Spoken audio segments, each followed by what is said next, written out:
আজি আমি সংযুক্ত বড়ো গণমঞ্চ ইউপিপিঅ কেন্দ্ৰীয় সমিতিৰ বিষয়ববীয়া আৰু আমাৰ জিলা বিষয়ববীয়া নগাঁও জিলাৰ বিষয়ববীয়া আৰু লগতে কাৰ্বি আংলং জিলাৰ বিষয়ববীয়াসকল এই বানপীড়িত অঞ্চলত যিটো ৰিলিফ কেম্প ইয়াত ফুলগুৰিত আছে সেইটো পৰিদৰ্শন কৰিব আহিছিলোঁ। আমি গম পাইছোঁ যে কামপুৰৰ পৰা ৰহালৈকে এই বৃহৎ এটা অঞ্চল বানপীড়িত বানত বুৰ গৈছে, ঘৰ বাৰী সব আৰু বহুত যথেষ্ট ক্ষতি হৈছে। ধান যিমান আছে কিবা আছে সব পানীৰ তলত গ'ল।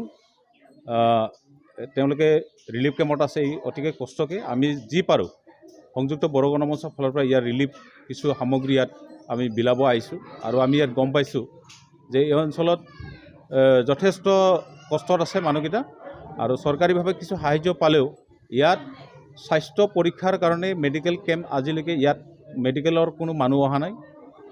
আৰু ইয়াত আমি দেখিছোঁ খোৱা পানীৰ যিটো ব্যৱস্থা, এই খোৱা পানীৰ ব্যৱস্থাটো অতি দুখজনক আৰু পৰিষ্কাৰ নহয়।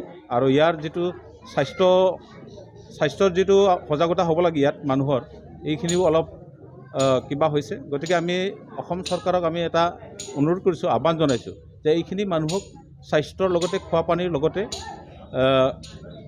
পুনৰ নিজৰ অঞ্চলত যাব পৰাৰ নোৱাৰালৈকে এই অঞ্চলৰ এইখিনি মানুহখিনিক যাতে স্বাস্থ্য পানী আৰু বিভিন্ন স্বাস্থ্য সম্পৰ্কীয় বুজ ল'বৰ কাৰণে আমি অসম চৰকাৰক দাবী জনাইছোঁ। আমি জনাত এইটো কামপুৰৰ পৰা ৰহালৈকে এটা বৃহৎ অঞ্চল আৰু এই অঞ্চলতে প্ৰায় 500ৰো অধিক পৰিয়াল ইয়াত আছে এই অঞ্চলতে।